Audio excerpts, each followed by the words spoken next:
रजीम बिस्मिल्लाहिर्रहमानिर्रहीम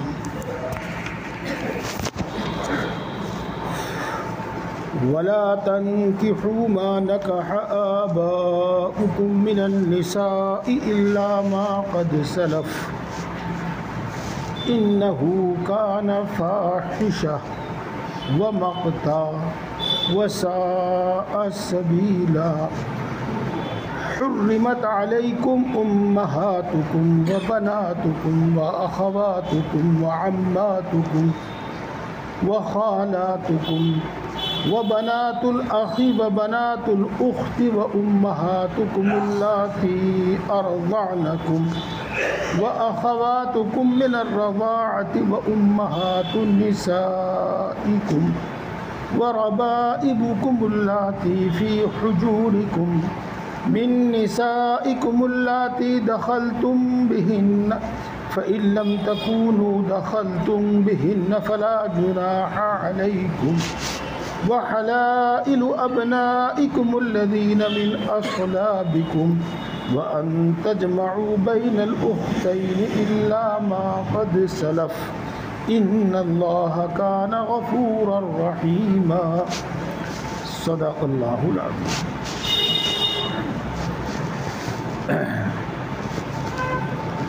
दोस्तों, हम बात को तवज्जो से सुने और इन बातों को अहमियत दें। और अहमियत देने का मतलब ये है कि हम इनको सुनने के वास्ते अपना वक्त निकालें।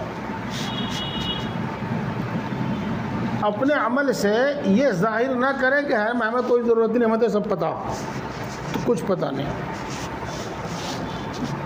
सुनो इन बातों को, समझो इन बातों को, याद रखो इन बातों को, तो हम इस्लाम पर और इस्लाम के अहकाम पर कायम रह सकते हैं। और अगर हम इन बातों को ना सुने ना समझें तो बड़ा मुश्किल मसला है। इस वास्ते कि इस्लाम के दुश्मन हमसे ज़्यादा गौर करते हैं, हमसे ज़्यादा समझते हैं कि जड़ कहाँ से काटी जाए। अब उनकी जो कोशिश है साल हर साल से, बहुत हद तक वो कामयाब भी हैं और नहीं भी कामयाब हैं।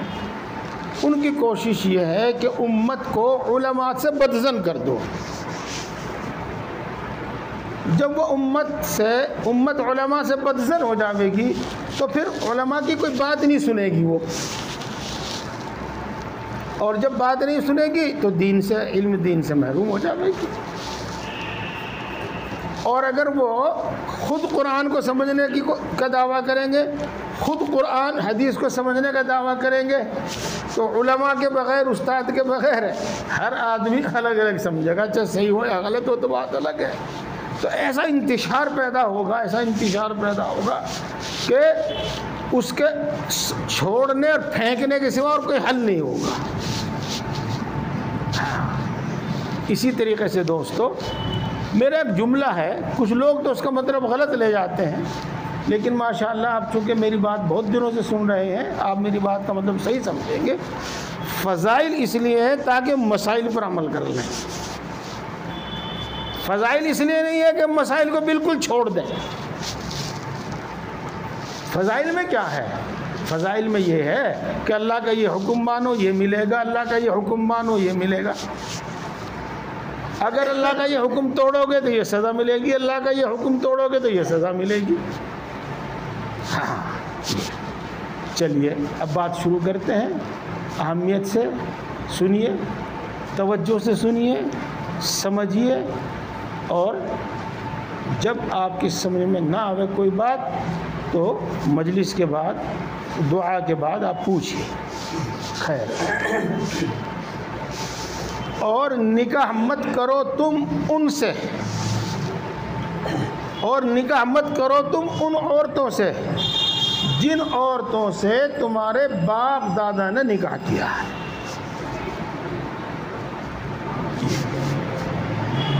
सबसे पहले तो यहाँ आइए आप कि बाप इसमें सगा बाप भी दाखिल है जिसके नुत्फे से वो पैदा हुआ, और उस बाप का बाप यानी दादा भी दाखिल है, और दादा का बाप यानी जिसको हम परदादा कहते हैं वो भी दाखिल है। एक तो ये बात समझ लीजिएगा।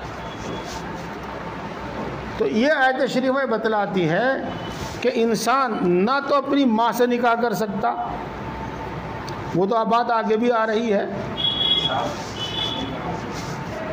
और चाहे वो उसकी माँ ना हो, उसके पेट से वो पैदा नहीं हुआ, लेकिन उसके बाप ने उससे निकाह किया, यानी वो उसके बाप की बीवी है, उसकी माँ नहीं है, तो उससे भी निकाह नहीं होगा। उम्मीद है कि बात समझ में आगे होगी, बात बिल्कुल साफ है। ये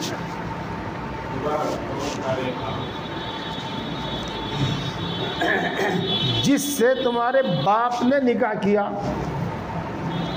उससे निकाह मत करो, ये कुरान पाक की साफ साफ बात है। इसमें पहली बात तो ये बताई कि भाई बाप जिसके नुत्फे से वो पैदा हुआ वो भी उसका बाप है, और उसके बाप का बाप यानी दादा वो भी उसका बाप है, और उसके दादा का बाप यानी जिस परदादा वो भी उसका बाप है। एक बात तो इसमें यह है। तब इसका मतलब यह होगा कि आदमी ना तो अपनी माँ से निकाह कर सकता चूँकि उसके बाप ने उससे निकाह किया है, इसी तरीके से अगर वो उसकी माँ ना हो लेकिन उसके बाप की बीवी हो, और ये बात बिल्कुल आसानी से समझ में आने वाली है, तो वो उससे भी निकाह नहीं कर सकता। इसी तरीके से वो अपनी दादी से निकाह नहीं कर सकता, और अगर वो उसकी दादी ना हो लेकिन उसके दादा की बीवी हो तो वो उससे भी निकाह नहीं हो सकता। जिसको हम कहते हैं ना हराम है निकाह, तो वो हराम है निकाह। और इसी तरीके से चाहे कभी ऐसा इत्तिफाक पेश आवे या ना आवे, लेकिन बात समझ लेनी चाहिए, यही मसला परदादा का है कि बाप भी बाप है, दादा भी बाप है, परदादा भी बाप है। अब इसको मैंने बताया था, एक तो इंसान की माँ है जिसके पेट से वो पैदा हुआ वो भी उसके बाप की बीवी है, तो उससे भी निकाह नहीं हो सकता। इसी तरीके से चाहे वो उसकी माँ ना हो लेकिन उसके बाप की बीवी हो, चाहे वो उसकी दादी ना हो लेकिन उसके दादा की बीवी हो, दादा ने उससे निकाह किया हो, तो इन सब से निकाह हराम है, ये मतलब है। इसी तरीके से अरबी में जिस तरीके से बाप उसको कहते हैं जिसके नुत्फे से पैदा हुआ यानी बाप, और उसके बाप यानी दादा, और उसके बाप यानी परदादा को, बिल्कुल इसी तरीके से नाना को भी बाप कहते हैं। नाना उलमा तो खूब जानते हैं कि जद दादा को और जद्दे फासिद नाना को कहते हैं, दोनों में फ़र्क करने के लिए वो लफ्ज़ लगा दिया, न वरना तो नाना भी बाप ही है। लिहाजा माँ की जो माँ है यानी नानी, वो इसके नाना की बीवी है, उससे तो निकाह हो ही नहीं सकता, वो तो माँ में दाखिल है। इसका हुक्म तो आगे आ रहा है। अगर इसकी माँ की माँ ना हो यानी इसकी नानी ना हो लेकिन इसके नाना की बीवी हो तो उससे भी निकाह हराम है। और इसी तरीके से आप ऊपर तक भी जा सकते हैं, मसलन नाना के बाप, ये मसला यहाँ पर बयान किया है। अब आगे चलिए समझिए बात। आज तो अल्हम्दुलिल्लाह हमारे निगाह, हमारे जहनों में, हमारी तबीयतों में ये बात रची बसी है कि कोई अपनी दादी या अपने दादा की बीवी से निकाह की सोच भी नहीं सकता, चूँकि ये अल्लाह का एक हुक्म है, हमारे मुआशरे में इस पर अमल होता चला आ रहा है। किन ज़माने जाहिलियत में इस्लाम के अहकाम, इस्लाम आने से पहले ऐसा रवाज था कि अपनी माँ से तो निकाह नहीं करते थे वो, लेकिन अगर उनके बाप का इंतकाल हो जावे और उसकी बीवी हो तो वो उससे निकाह कर लिया करते थे। और इसी तरीके से मसला दादी का, अल्लाह तबारक व तआला ने ये आयत शरीफा नाजिल फरमा कर ये हुक्म मुकर्रर फरमा दिया जो अभी आपने सुना। इसीलिए आगे अल्लाह ताला इरशाद फरमाते हैं इल्ला मा क़द सलफ़, मगर जो पहले गुज़र चुका, अब उस पर कोई पकड़, उस पर कोई गिरफ्त नहीं है। लेकिन आइंदा अगर कोई ऐसा करता है तो उस पर पकड़ है, उस पर गिरफ्त है। ये बात हो गई। इसके बाद मैं यही आपको एक मसला बताता चलूँ, जब ये अहकाम नाजिल हुए तो इन अहकाम के बाद रसूलुल्लाह सल्लल्लाहु अलैहि वसल्लम ने देखा कि किसी के निकाह में ऐसी औरत है जिससे उसको निकाह करना जायज़ नहीं, हराम है। मसलन उसने अपने बाप की बीवी से निकाह किया, तो इस हुक्म के नाजिल होने के बाद रसूलुल्लाह सल्लल्लाहु अलैहि वसल्लम ने उनको अलग अलग कर दिया। पिछले किए हुए पर तो कोई पकड़ नहीं, कोई गुनाह नहीं, लेकिन अब और आइंदा ऐसा ना किया जाए। अब का मतलब अगर यानी किसी की बाप की बीवी उसके निकाह में हो तो छोड़ दे ये, और आइंदा कोई ऐसा ना करे। ये मतलब है इसका इल्ला मा क़द सलफ़, मगर जो गुज़र चुका तो गुज़र चुका। ये बात है। अल्हम्दुलिल्लाह सुम्मा अल्हम्दुलिल्लाह, तफसील से आसान अल्फाज में मैंने आपको बताई है और आप समझ गए होंगे। अब आगे चलते हैं कि ये ऐसा करना बेहयाई का काम है और अल्लाह की नाराज़गी का सबब है। इन्नहु कान फ़ाहिशा व मक़ता, ये बेहयाई का काम है और ये नाराज़गी का सबब है। वसा सबीला, और बुरा तरीक़ा है, गलत तरीक़ा है, लिहाजा आइंदा कोई ऐसा ना करे। हुर्रिमत अलैकुम उम्महातुकुम, हराम कर दी गई तुम पर तुम्हारी माँ। हराम का मतलब ये कि अब इससे कभी निकाह नहीं हो सकता, किसी सूरत में कभी भी निकाह नहीं हो सकता। ये बात हो। अब इसके साथ माँ जिसके पेट से पैदा हुआ वो भी माँ है, और इसकी माँ जिसके पेट से पैदा हुई वो भी माँ है, यानी नानी। और इसका बाप जिसके पेट से पैदा हुआ वो भी माँ है, यानी दादी। मैं तो अपने माँ मसले को यहीं तक रखूँगा और आपके दिमाग पर ज़्यादा बोझ नहीं डालूँगा, वरना बातें ऊपर तक चली जाएगी, चाहे जहाँ तक ले जाओ। ये है। तो आदमी अपनी माँ से निकाह से नहीं हो सकता, उस माँ दादी से निकाह नहीं हो सकता। इसी तरीके से नानी से कभी निकाह किसी सूरत में नहीं हो सकता। उम्महातुकुम में ये सब दाखिल है। व बनातुकुम,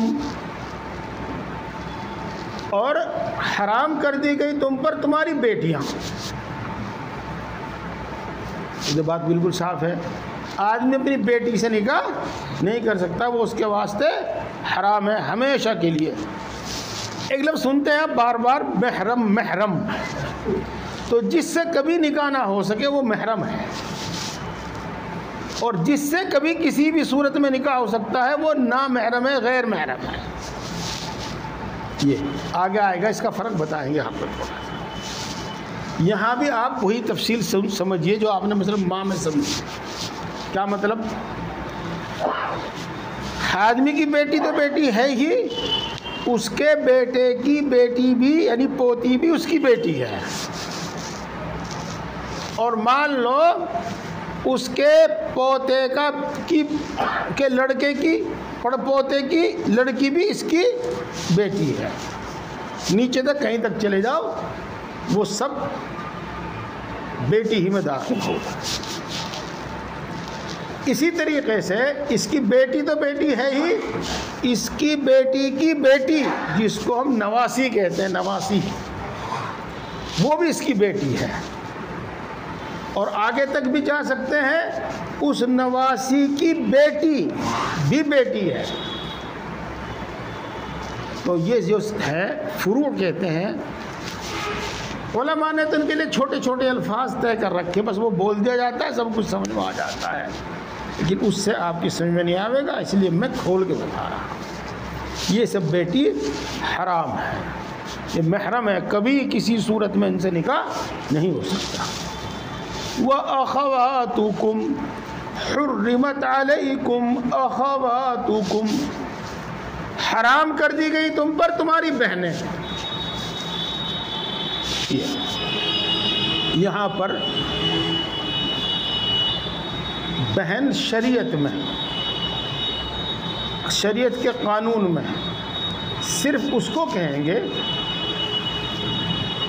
जिसका मतलब दोनों का बाप एक हो और दोनों की माँ एक हो, बस वही बहन भाई है। इसी तरीके से दोनों का बाप एक हो, माँ चाहे अलग अलग हो, वो भाई हैं, भाई बहन हैं, वो भाई बहन हैं। और इसको अल्लाती कहते हैं अरबी में अल्लाती आइन के साथ, और हमारी उर्दू में कहते हैं बाप शरीक बहन। ये इसी तरीके से बाप अलग अलग हो लेकिन माँ दोनों की एक हो, इसको अरबी में अखियाफी बहन कहते हैं, हमारी उर्दू में माँ शरीक बहन कहते हैं।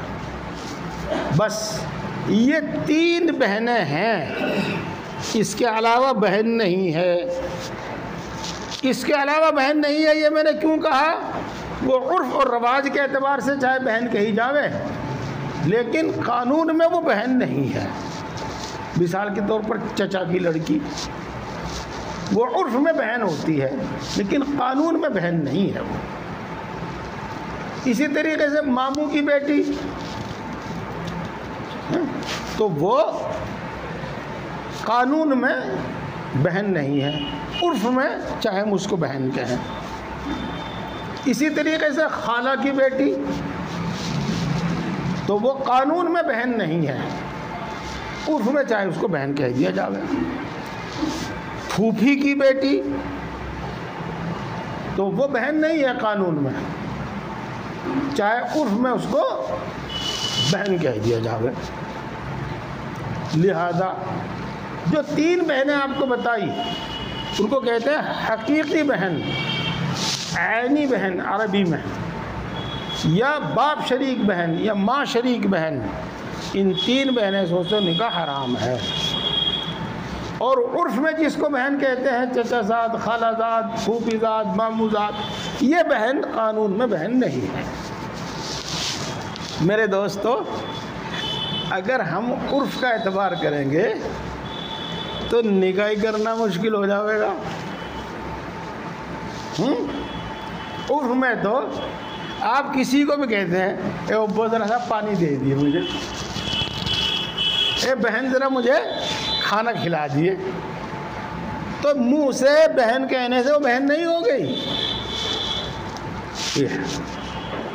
इसी तरीके से कोई भी औरत कह देती है, चाहे वो अपने से उम्र में बड़ा हो चाहे छोटा भी हो, कह दे अरे भाई ज़रा से मेरा ये काम कर दिए, तो मुंह से बोलने से उर्फ में जिसको कहते हैं कि उससे वो बहन भाई नहीं हो जाते। ये बस अब एक छोटा सा उसूल है, जिनके जहन में आ जाए अच्छी बात है।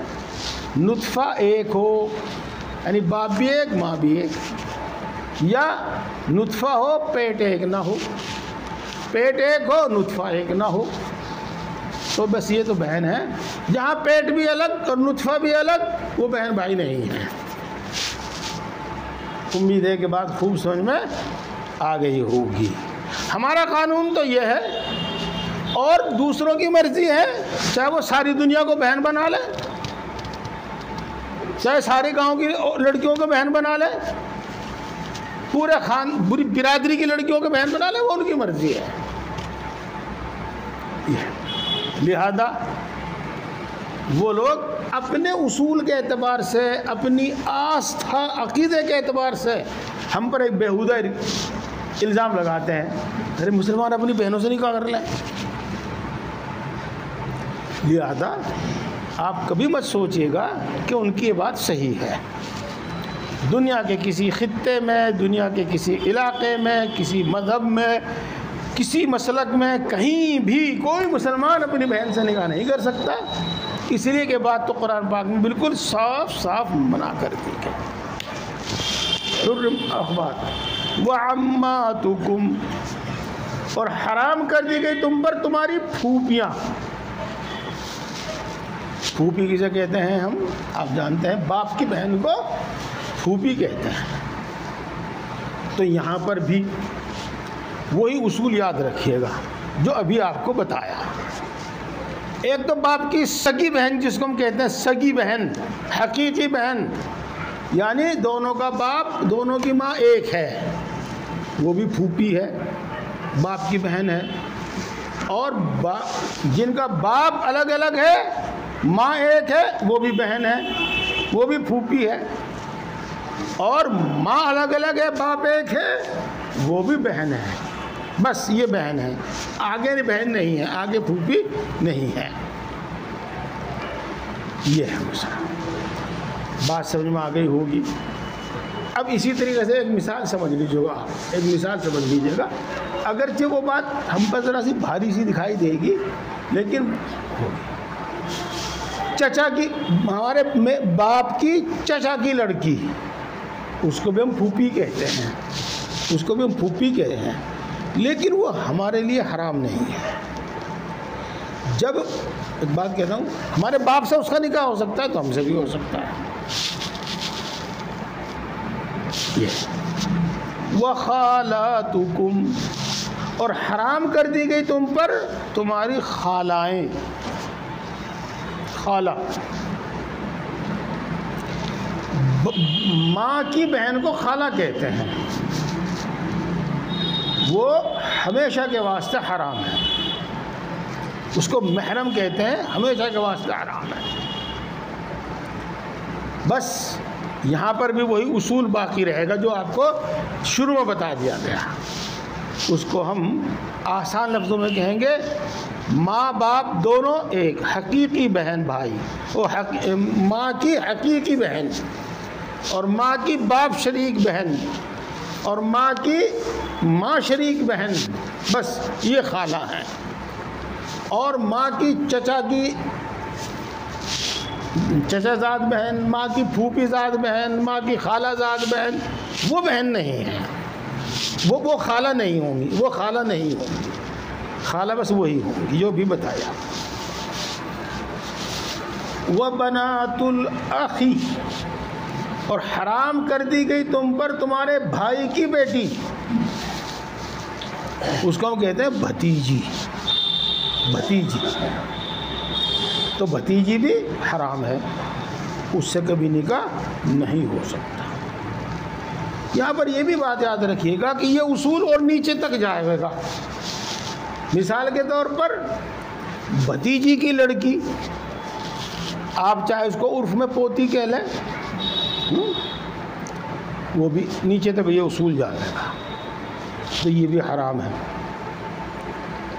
वही बनातुल अखी, भतीजी, यहाँ पर भी वो उसूल याद रखिएगा। कौन सा? कि भाई बाप शरीक, माँ शरीक या सगा हकीकी भाई, उसकी बेटियाँ तो होगी हराम। और उसके अलावा जो दूसरा भाई है, मसलन चचाजाद, फूफीजाद, खालाजाद, वो भाई नहीं है सही माना में, तो कानून शरीयत में, उर्फ में है ये, उनकी बेटियों का ये हुक्म नहीं है। वह बनातुल उख्ती, और हराम कर दी गई तुम पर बहनों की बेटियां। बहन की बेटी को हम भांजी कहते हैं, भांजी, भांजी।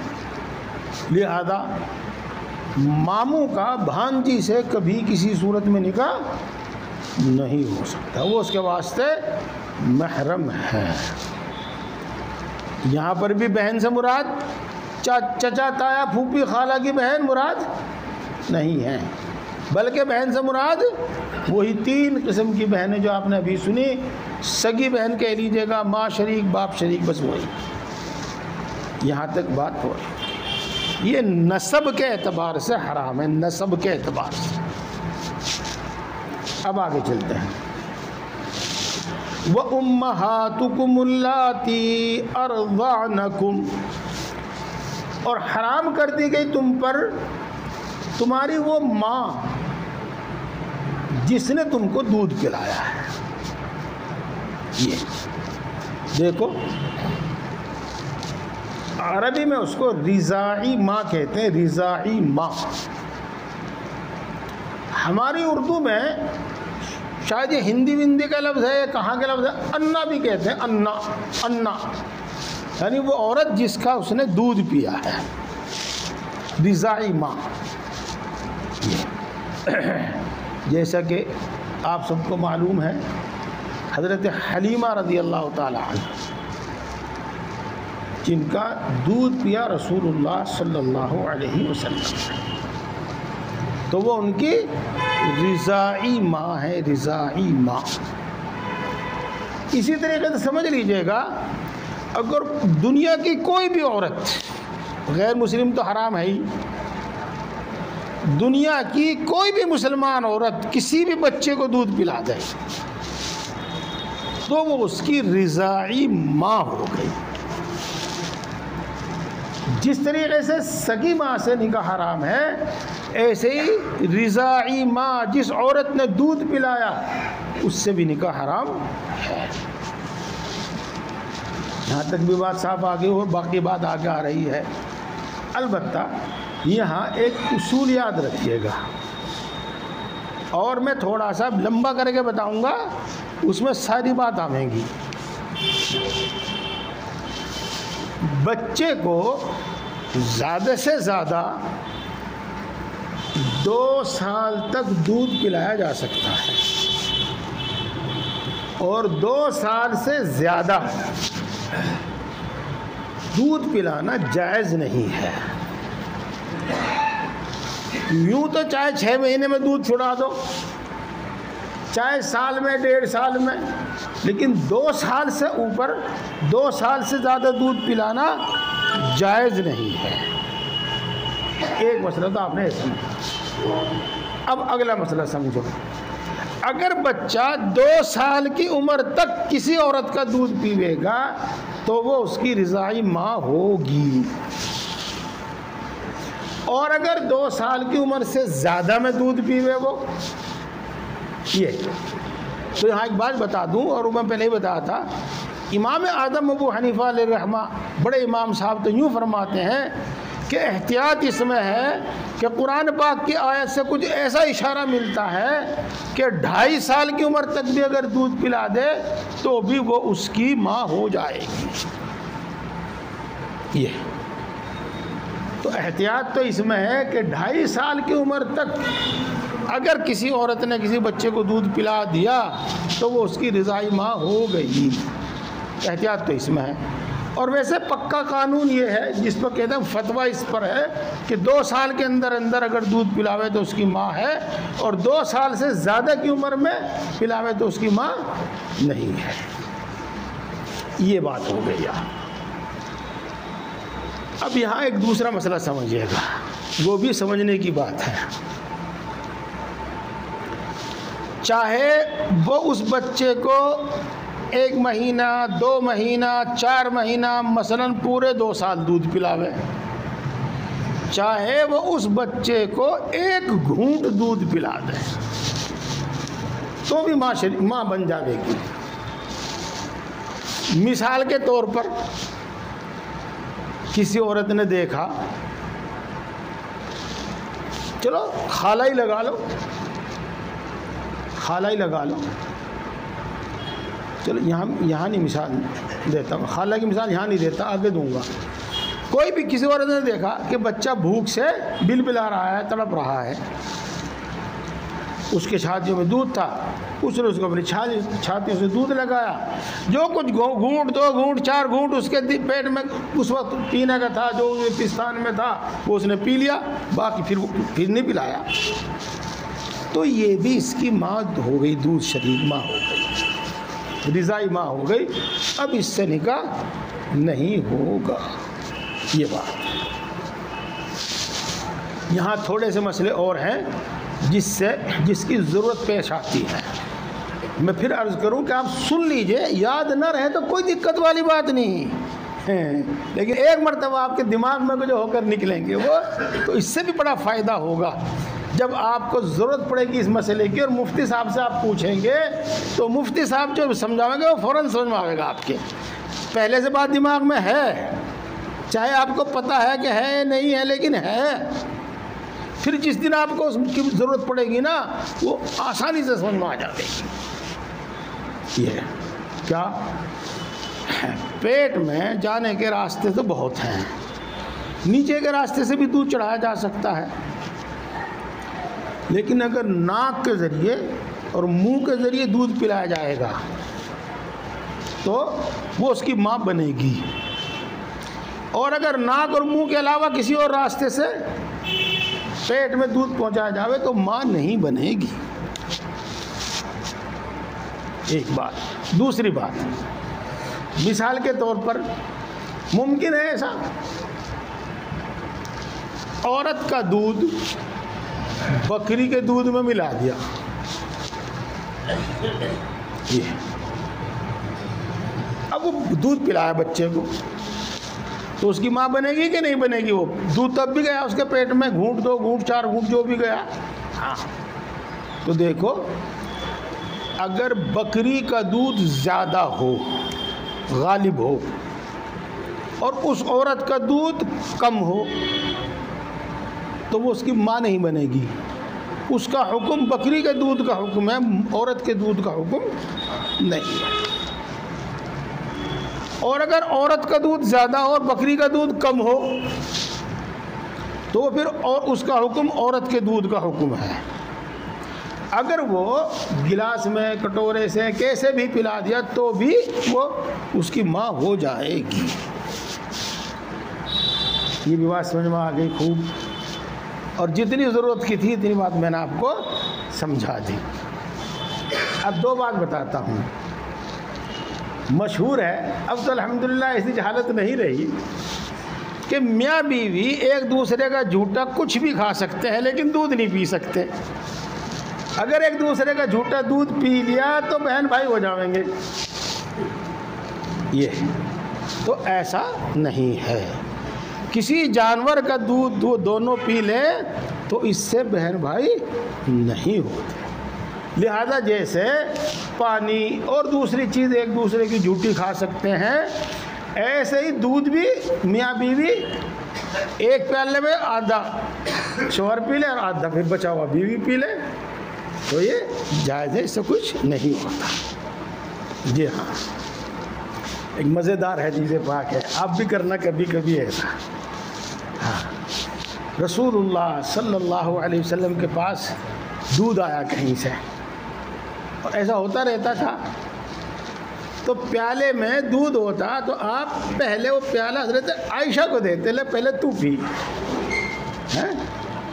वैसे तो हम अब तो अपनी ज़बान में, अपने मुहावरे में कहेंगे, दोनों में होते होगी, पहले तू पी, अग्नि पहले तू पी, अग्नि पहले तू पी, अग्नि पहले तू पी, होती होगी थोड़ी देर तो। लेकिन बहरहाल पहले हज़रत आयशा को पिलाते थे रसूलुल्लाह सल्लल्लाहु अलैहि वसल्लम दूध। फिर जब आयशा पी लेती तो प्याला रसूलुल्लाह सल्लल्लाहु अलैहि वसल्लम के पास आता तो आप उसी जगह मुंह लगा कर पीते जिस जगह आयशा ने मुंह लगा कर पिया। तो कभी कभी आप भी क्या कि मैं इसलिए कह रहा हूँ ऐसा कि इनकी कुछ तासीर है। हाँ, मियाँ बीवी में जितनी मोहब्बत हो, जितना ज़्यादा प्यार हो, इतना ज़्यादा अच्छा है, और उसकी एक शहरत ये भी होती है।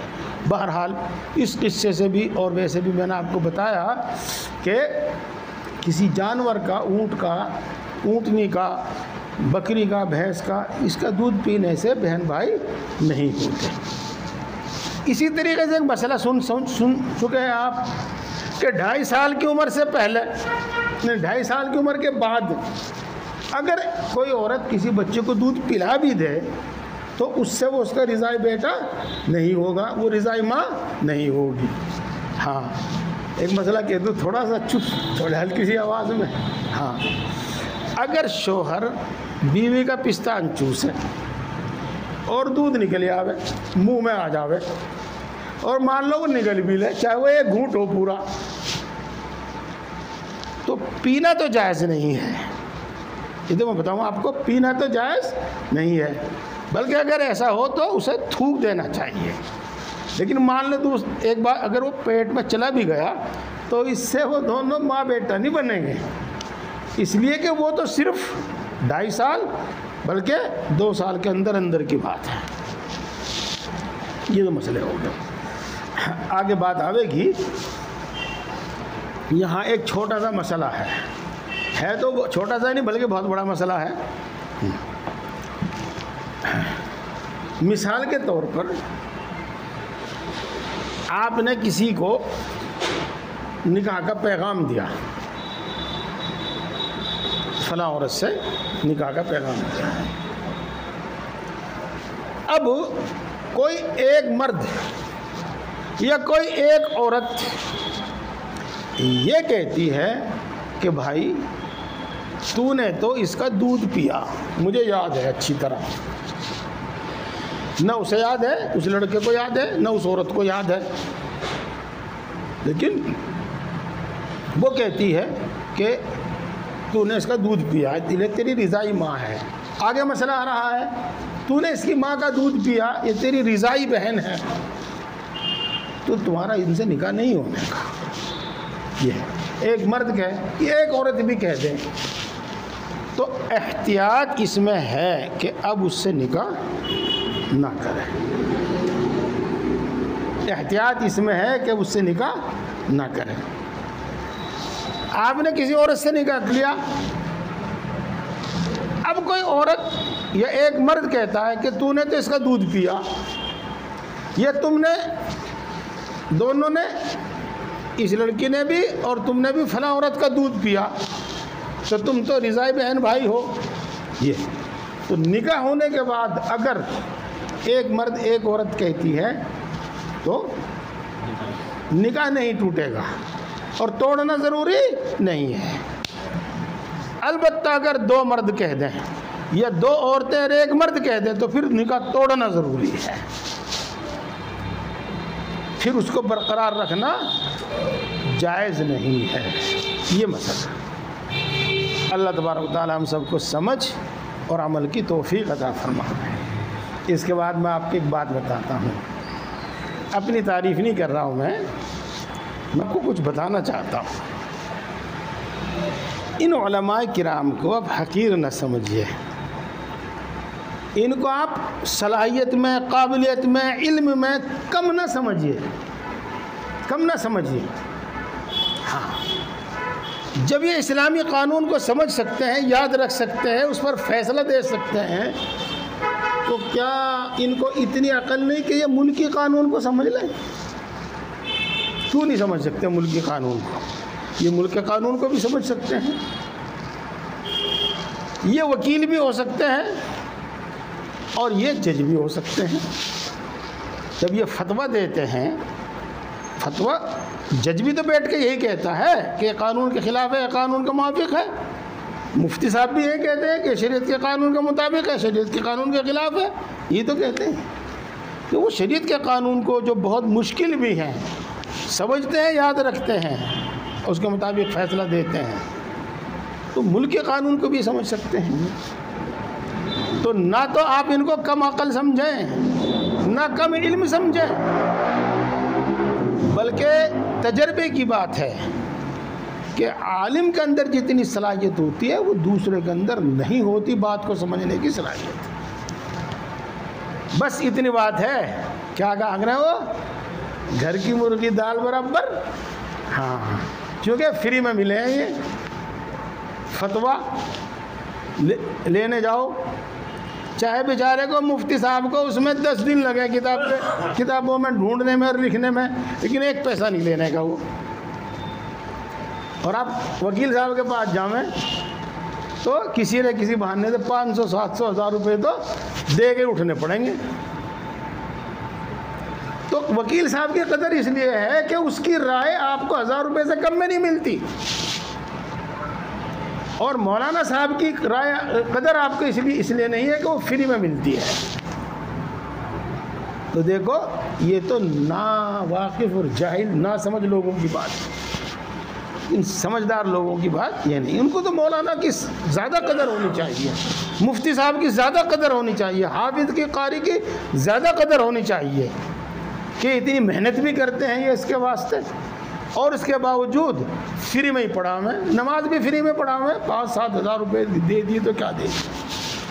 तो बहरहाल अल्लाह रब्बुल इज़्ज़त ने कानून कुछ इसी तरह का बनाया कि दीन फ्री में फैलाओ। तो फ्री और सस्ता होने की वजह से इनकी नाकदरी नहीं होनी चाहिए। बस इतनी बात बतानी थी। अल्लाह ताला समझ अता फरमाए।